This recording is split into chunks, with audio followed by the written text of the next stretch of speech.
Olá, você está bem? Você está feliz? Espero que sim. Bom, hoje eu vou resolver uma questão de primeira fase do vestibular da UFO como uma forma de revisão de história geral dentro daqueles prognósticos, que eu fiz nos vídeos anteriores. Eu vou tratar de um assunto recorrente que em todos os últimos 6 anos foi cobrado na prova da UFO, a Baixa Idade Média. Nesse momento, estou gravando hoje, na segunda-feira, e a prova está prevista para o sábado, porém o Brasil vive uma conjuntura muito conturbada, dentro de uma estrutura corroída já há algum tempo. Nesse momento, a postura da UFO é de manter a data do vestibular mesmo para sábado. Isso pode mudar ao longo da semana. Porém, por enquanto, vamos trabalhar com a data inicial prevista no edital. Eu recomendo que você, candidato, mantenha os seus estudos, a sua preparação, como sendo a prova a ser realizada no sábado. Aqueles que tiveram as aulas canceladas em suas escolas, eu oriento que em casa procurem descansar, procurem refletir, meditar, procurem se manter saudáveis mentalmente, manter um descanso, uma mente também bem tranquila, o máximo possível de relaxamento, de tranquilidade, tentando controlar aí um pouco essa ansiedade, um pouco essa angústia, mediante tudo isso que tem acontecido em função da paralisação de alguns caminhoneiros que tem mudado muito o cotidiano e a rotina de muitos de vocês. Aqueles que continuam tendo aulas, que adotem aquele caminho que julguem o mais propício para um bom desempenho na prova. Bom, a questão escolhida, essa que está aparecendo aqui para vocês, ela começa com a Baixa Idade Média. O que você vai fazer? Já vai ativar o que é Idade Média, o que é Baixa Idade Média para você. Ele até orienta, período que vai do século X ao XV. Já começa então a pensar do que ele está falando. A UFO cobra a Baixa Idade Média ocidental, a Baixa Idade Média europeia, um momento de transição. Deve-se considerar que a Idade Média ela engloba não só a Europa nos livros didáticos de vestibular. A Baixa Idade Média ela também contempla o Império Bizantino e também o Império Árabe Muçulmano. Porém, a UFO não cobra essas duas civilizações. A UFO foca na Baixa Idade Média europeia. Um período de desmontagem do feudalismo, de gênese do capitalismo, de surgimento da burguesia como uma classe social que vai se tornando independente economicamente e livre juridicamente. Portanto, uma classe social que vem para desestruturar aquela sociedade razoavelmente estática da Idade Média Europeia, do chamado feudalismo, aquela pirâmide clássica de clero, nobreza e trabalhadores. Vai se inserir ali essa camada que depois irá mover a história, a burguesia. Detalhe, essa burguesia embrionária da Baixa Idade Média, ela vai amadurecer ao longo da Idade Moderna. Veja que os principais movimentos da Idade Moderna, a reforma religiosa, é uma religião criada para essa burguesia insatisfeita com a religião católica apostólica romana. O Renascimento é uma visão de mundo artística e cultural para satisfazer esta classe social que emerge dos escombros do feudalismo. A própria expansão marítima é um movimento que contempla os anseios dessa classe burguesa.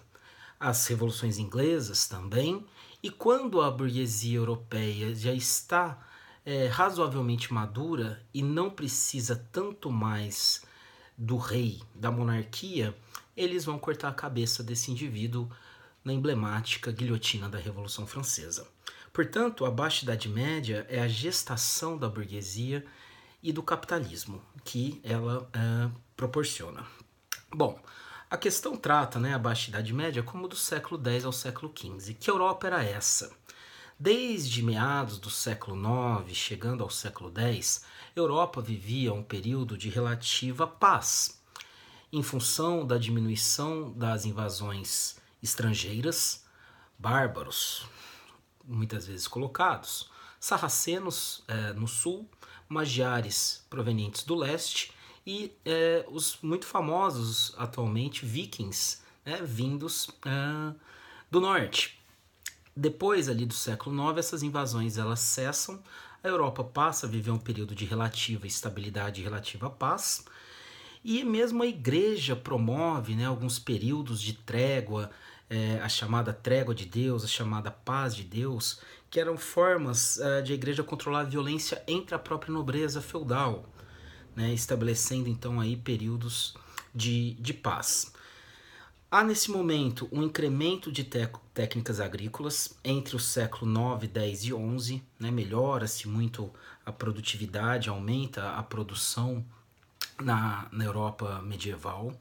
E aí um detalhe, né, muitas vezes a gente olha para a Europa, para a Idade Média, como um pasto, né, bucólico, encastelado, emparedado nos castelos, amedrontado, com uma produção absolutamente arcaica. Isso corresponde parcialmente à verdade em um ambiente domado e controlado absolutamente pela Igreja Católica, o que também é parcialmente verdade. Cuidado com a noção estática de história.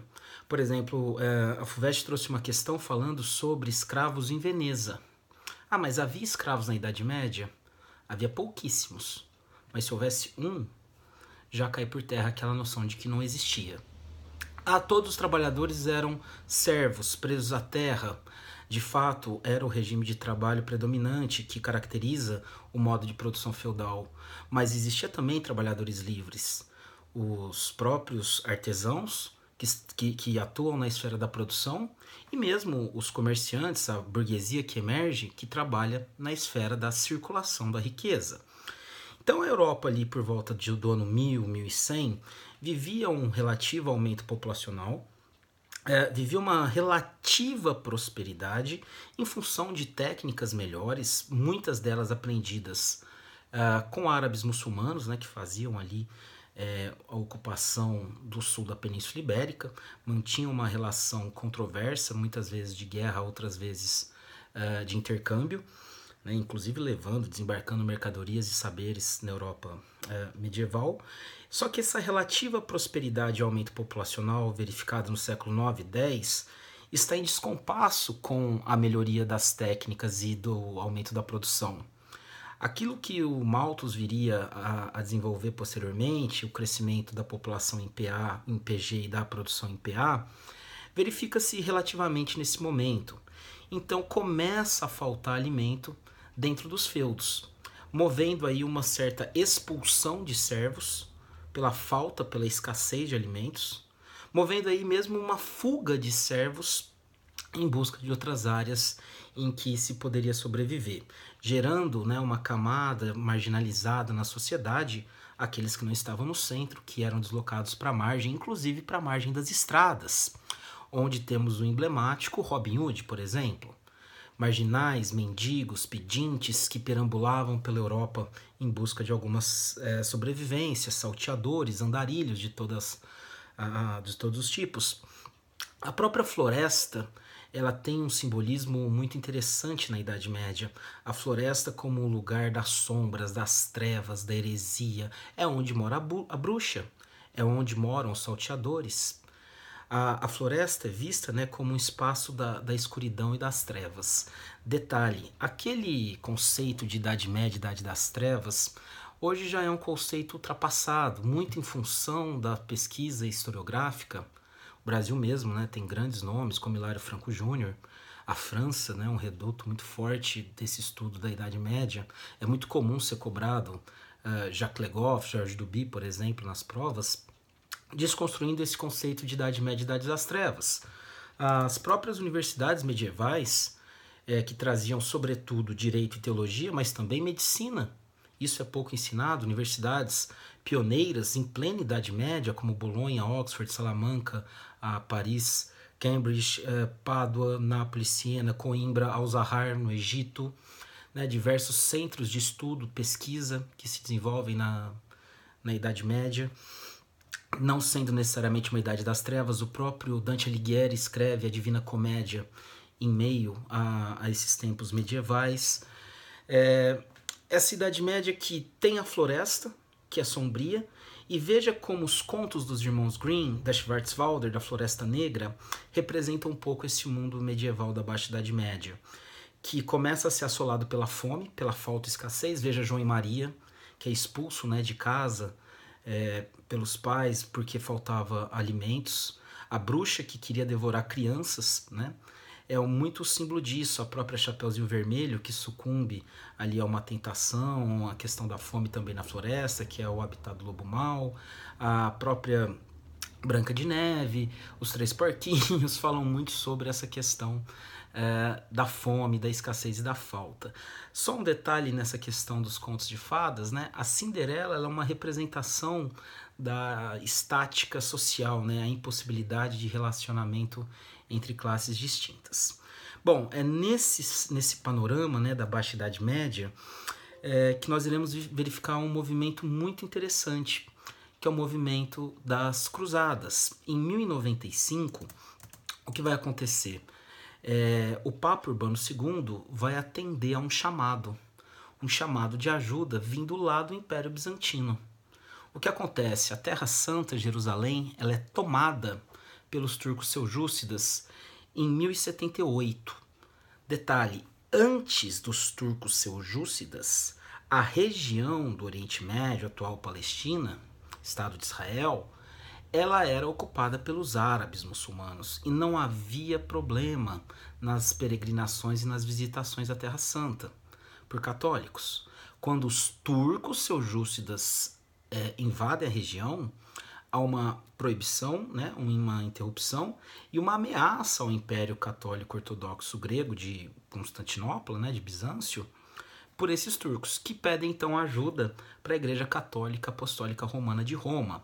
E o Papa Urbano II profere um discurso muito emblemático em 1095, no concílio de Clermont-Ferrand, na França, onde ele convoca a cristandade ocidental para fluir para o Oriente. Eu vou até pegar aqui o discurso do Papa, peço desculpas aqui pela dificuldade técnica.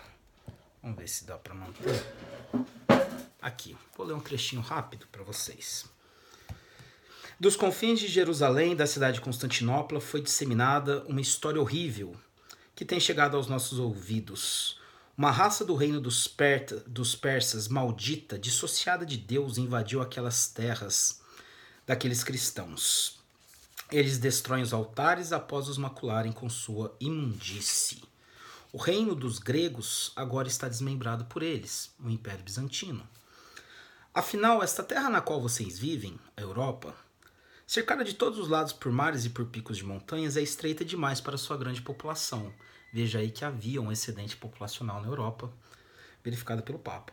Não tem riqueza abundante. Muitas das terras, né, já tinham sido ocupadas, florestas desmatadas, pântanos drenados, boa parte das terras disponíveis já estavam ocupadas. E mal fornece alimento suficiente para seus agricultores. Por isso, vocês se matam entre si, entram em guerra e frequentemente morrem devido às feridas mútuas. Sigam o caminho até o Santo Sepulcro. Veja, portanto, que além do aspecto religioso, há também um componente social muito forte. Detalhe, havia na Europa uma nobreza despossuída, né, o que pode ser irônico, falar em nobre sem terra, mas em muitos locais a questão da primogenitura, né, somente os filhos mais velhos tinham acesso à herança, outras vezes eram as terras deixadas para a própria Igreja Católica. Havia muitos cavaleiros, né, que perambulavam pela Europa em busca de torneios, em busca de dotes, em busca de princesas, para que eles pudessem desposar e de alguma maneira ter acesso a um dote, a um pedaço de terra. Então a Europa vivia um período conturbado quando são convocadas as cruzadas. E essas cruzadas, então, elas tinham um interesse religioso de reconquistar a Terra Santa, o interesse religioso de se aproximar da Igreja Católica Ortodoxa Grega, havia um interesse social, de escape social, de desafogar a Europa desses marginalizados, mandando-os para uma aventura absolutamente mortal.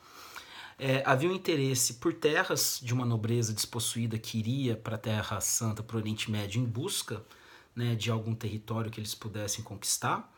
Havia um interesse religioso também, de fiéis que subverteriam o sexto mandamento, não matarás, matando os chamados infiéis, e esses que buscavam alcançar a salvação.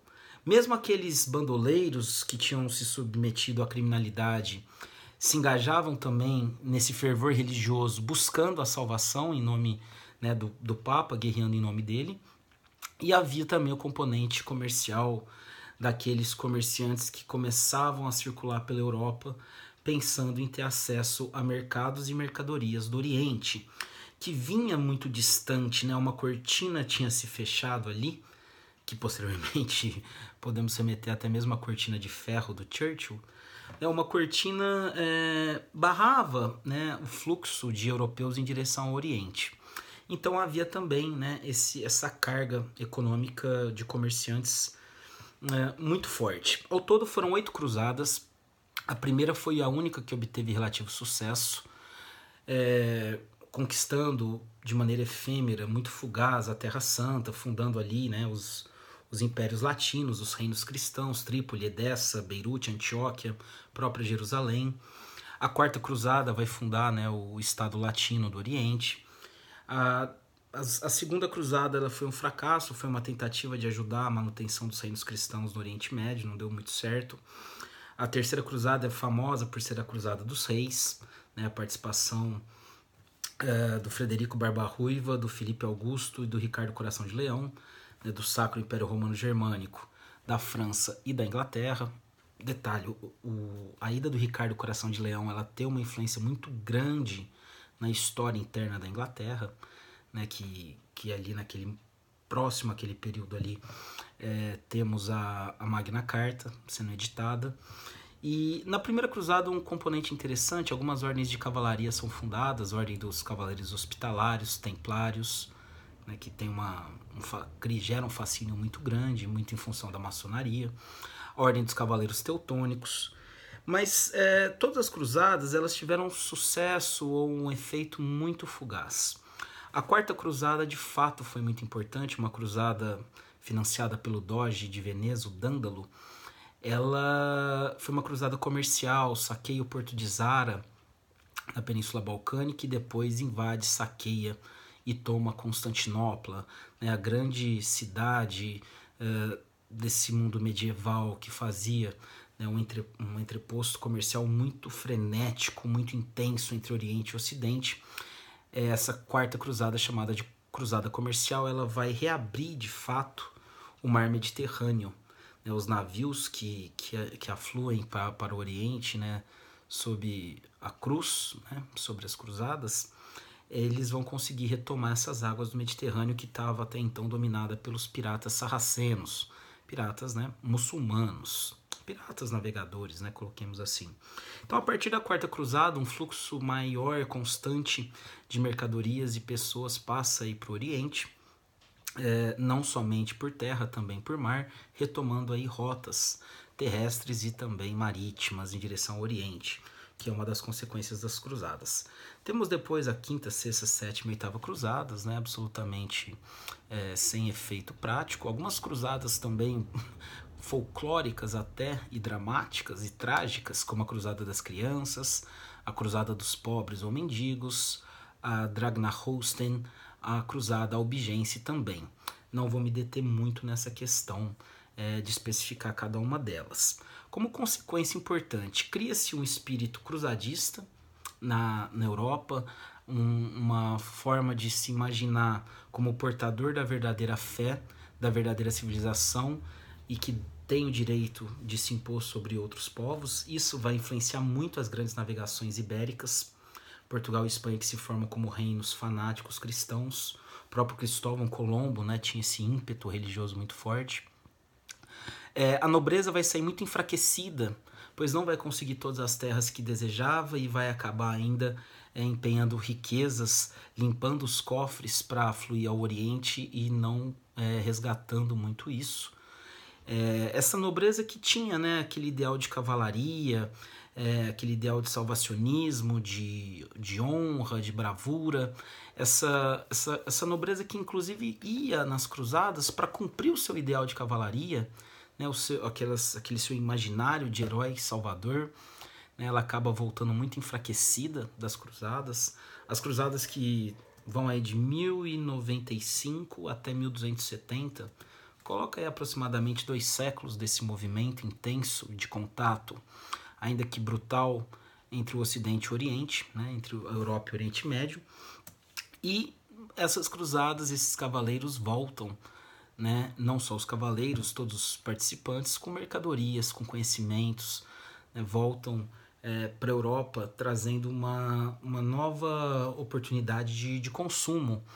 E a partir de então, esse mercado europeu se abre e demanda ainda mais esses produtos. Então, fluxos mercantis ligando a Europa e os portos do Oriente acabam se estabelecendo.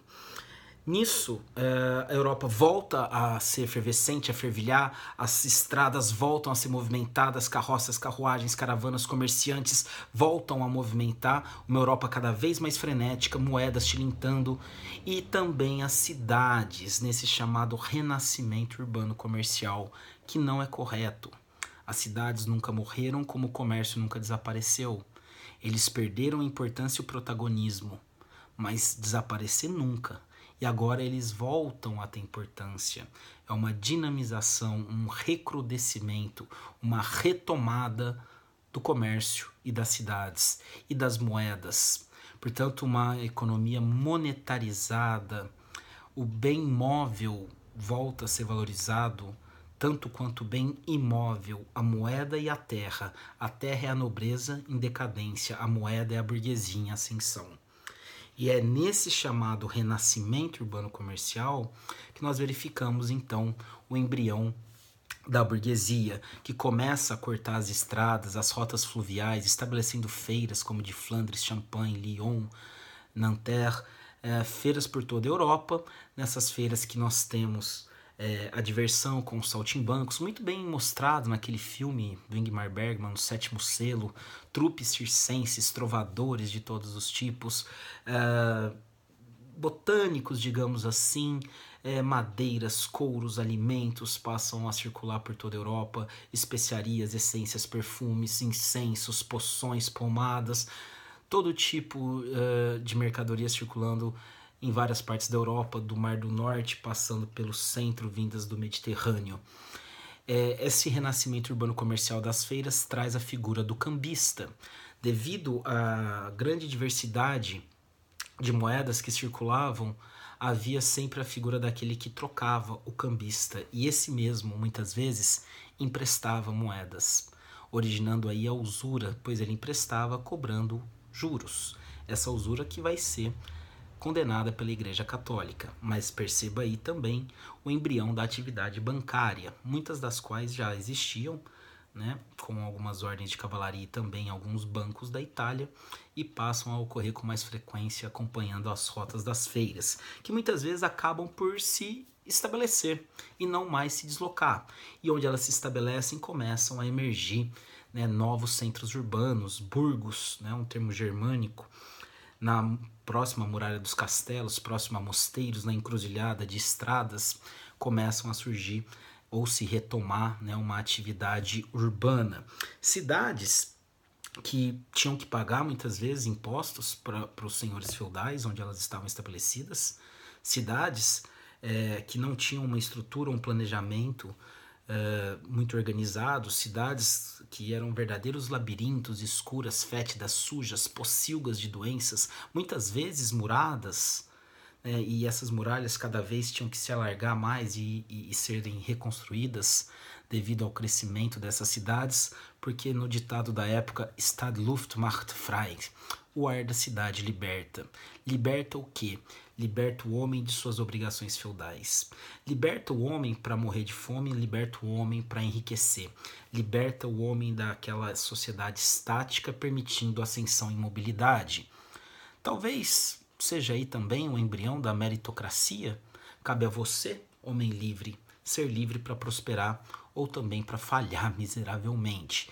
E começa um afluxo muito grande dos feudos para a cidade, um êxodo rural se verifica nesse momento, e é exatamente esse movimento de transição feudo-capitalista, do feudo para o burgo, e o habitante do burgo, o burguês, o artesão que produz, o comerciante que circula. Surgem inclusive associações, corporações, grêmios, grupos desses trabalhadores, o grupo de cidades que se hermanam para determinar alguns aspectos de circulação, de preço, de padronização, chamadas de ligas ou ransas. Há também as associações de comerciantes chamadas de guildas e, sobretudo, as mais conhecidas e cobradas, as corporações de ofício. Grupos de pessoas que exercem o mesmo ofício, como, por exemplo, tapeceiro, marceneiro, veleiros, né, digamos assim, para determinar alguns aspectos da produção. Determinavam a qualidade, determinavam a técnica, determinavam a quantidade e determinavam o preço, o chamado justo preço.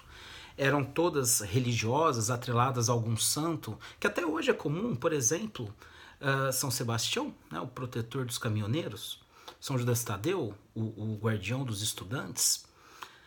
Então havia ali, né, uma certa irmandade, inclusive na época não existia faculdade de alguns ofícios, não existia videoaula, como eu me torno, por exemplo, um sapateiro, quando eu vou a uma oficina e ingresso como um aprendiz.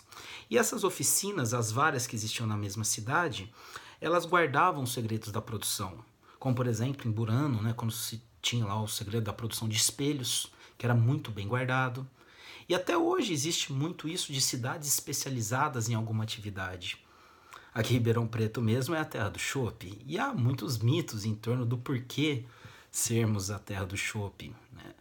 Bom, essas corporações elas tinham um protecionismo muito grande porque eles barravam a entrada de mercadorias semelhantes na sua cidade, eles cobravam taxas, eles guardavam conhecimento e havia uma solidariedade muito grande. Quando um artesão morria, eles prestavam ajuda aos familiares, conseguiam, de certa maneira, né, manter a viúva e os filhos, né, daquele que faleceu.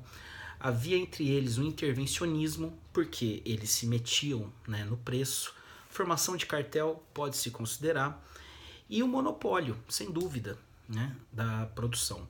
Isso tudo será depois, posteriormente, né, implantado em todo o território. Como Léo Huberman fala na História da Riqueza do Homem, transportar para o plano nacional o que era feito em âmbito local. E essa política econômica das corporações, ela será absorvida pelo Estado, que é o que nós chamaremos de mercantilismo. Na oficina percebia-se já uma divisão do trabalho, que é o embrião da fábrica. Na oficina, na manufatura, verificava-se já o aprendiz, o jornaleiro que trabalhava por jornadas, recebendo salário, então já temos aí o assalariamento. Há o companheiro, né, o mestre, o oficial, perdão, que ajudava em muitos aspectos, e o mestre que detinha todo o conhecimento da produção. O mestre ele sabia todas as etapas da produção, os jornaleiros, né, e os oficiais eles ajudavam em algumas partes. Esse mestre, dono da oficina, ele detinha todos os meios de produção e também era dono do produto final, o que vai mudar com o advento da indústria. Bom, é nesse âmbito que vem a crise do século XIV, um momento absolutamente dramático da Europa medieval, em que a fome, a guerra, a doença, as revoltas, elas vão ceifar milhões de vidas e vão criar um momento absolutamente caótico que vai ser superado com a formação do Estado Nacional moderno, com a centralização do poder, com a padronização, com a convergência de interesses da burguesia em direção à monarquia. Rei e burguesia vão se aproximar para tentar tirar a Europa desse momento de decadência, de esgotamento, de fome, de morte, de conflitos, de fome monetária. A crise do século XIV que vai ser um abismo nesse chamado renascimento urbano comercial. E com as características que vinham se delineando do renascimento urbano comercial, a burguesia e a monarquia eles vão montar uma saída para a crise instaurada no século XIV, que eu pretendo falar no próximo vídeo. Dessa maneira, é possível resolver a questão vendo que a letra A, as cruzadas mesclaram interesses de cristianização de povos considerados infiéis e de expulsão de povos bárbaros de importantes regiões e rotas comerciais. A expulsão dos mouros da Península Ibérica fortaleceu as monarquias de Portugal e Espanha, criando condições para que estes países se tornassem pioneiros nas grandes navegações.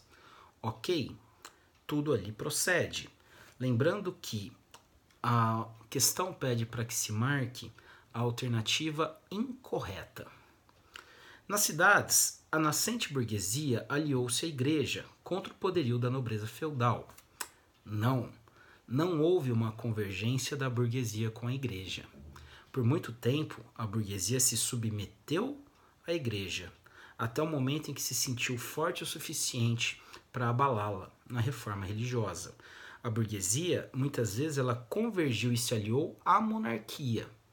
Muitas vezes ela enfrentou a nobreza senhorial dos senhores feudais, movendo guerras, estabelecendo as chamadas comunas, comprando a liberdade do burgo ou mesmo conquistando-a por meio de guerras, lutando pela centralização do poder e impondo novos valores, como o saber erudito das universidades, a usura, o trabalho das corporações de ofício responsáveis pela produção em larga escala de produtos manufaturados.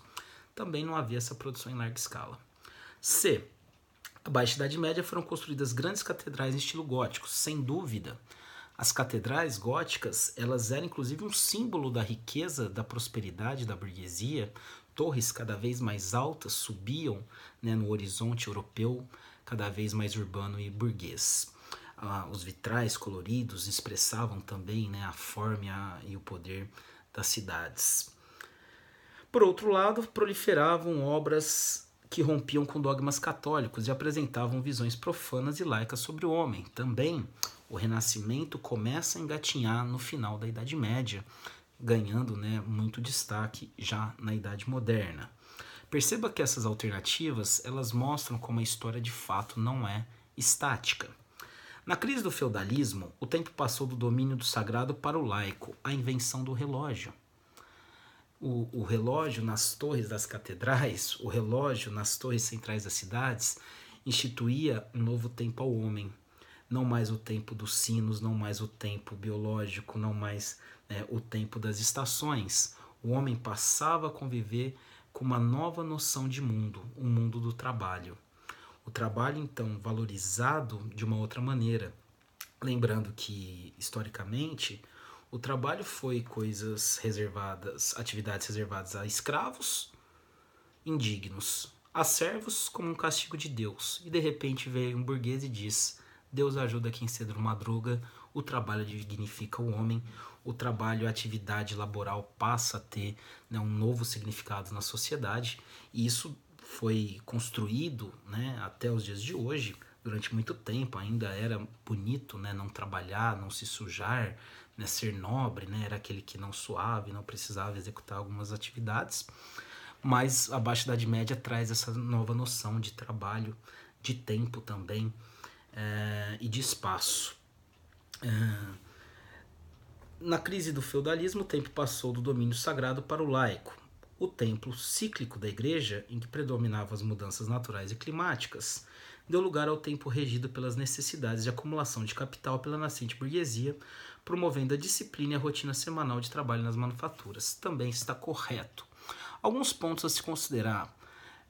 O calendário religioso gregoriano, que foi instituído por volta dessa época, ele estabelecia também festividades que congregavam o profano com o sagrado. As festividades, a Páscoa, a festa junina, a celebração do Natal, o próprio casamento, o funeral, são atividades eminentemente religiosas, mas que conseguem, de certa maneira, compactuar com práticas heréticas que foram absorvidas pela Igreja Católica. A Idade Média, assim como a história, não é estática. E na Idade Média não tinha legislação, Magna Carta. O poder era descentralizado, a sociedade do xadrez, né? Torres, cavaleiros, bispos, rei, rainha e peões. Temos reis poderosos na Idade Média. Veja o próprio Ricardo Coração de Leão, né? Que é um exemplo disso. E a Igreja Católica mandava em tudo, sem dúvida, tinha uma imponência muito grande, o clero regular e o clero secular, o alto e o baixo clero, mas ainda assim práticas heréticas, como os próprios albigenses. Não houvesse as dissidências, não existiria Inquisição. Portanto, a igreja mandava, mas havia sim, né, aqueles que discordavam e acabavam se desviando daquilo que a igreja pregava. Muitas manifestações, inclusive festivas, né, que a igreja precisou absorver, como o carnaval, por exemplo, né, de certa maneira, foi absorvido pela igreja. A sociedade era estática. Veja que a burguesia quebra essa noção, né, engessada da sociedade. A economia era monetária, sobretudo rural. Sobretudo, ok, mas não exclusivamente. Portanto, tome muito cuidado, né, com algumas considerações acerca da Idade Média. Depois eu continuo com a crise do século XIV. Agradeço muito a sua atenção e uma ótima prova. Boa noite.